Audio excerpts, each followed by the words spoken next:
Good afternoon mga boss. May na-install tayo ngayon na QCY Android head unit with 360 camera sa Toyota Avanza 2014 model. Papakita ko po sa inyo mga boss yung location ng camera nya. Ito yung sa harap, sa left side mirror nya, and then sa likod. Ito naman mga boss yung sa right side mirror nya. Pasok po tayo mga boss, ipapakita ko po sa inyo yung features ng head unit natin.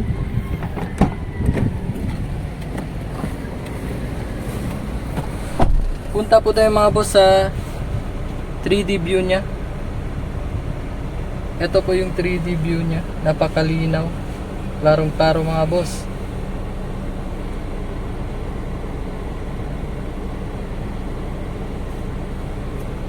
Ito naman mga boss yung camera niya sa harap. Ito naman po sa likod.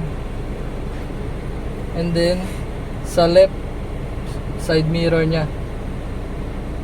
Ito naman sa right side mirror. Ito yung combination ng dalawang left at saka right side mirror niya. Combination din ng dalawang camera sa left and right.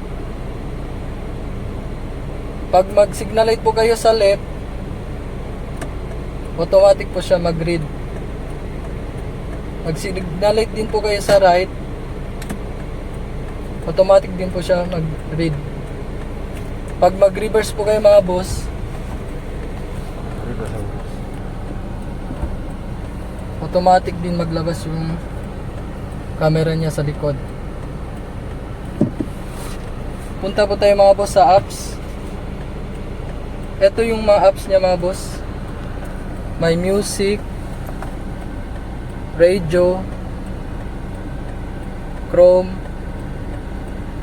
Google Maps, at saka YouTube na mga boss. Meron din dito mga boss mga Play Store.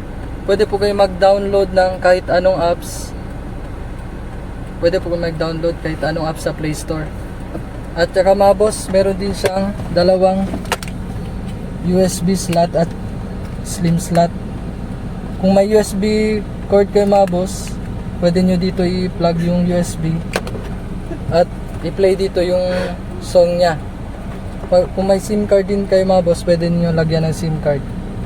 Pwede na po kayo tumawag at mag-text.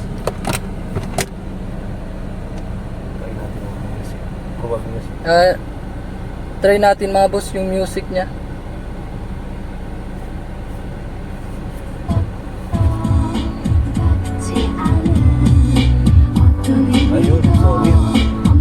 Okay mga boss, solid talaga.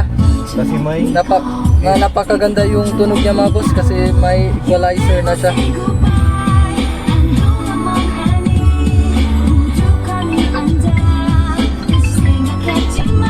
Yun lang mga boss. Visit our shop mga boss sa Andres Auto Accessories, Governor Ramos, Santa Maria, front po ng Sir Kyle sa Tea House. Open po kami mga boss 9 AM to 5 PM Monday to Sunday. Yun lang mga boss. Thank you.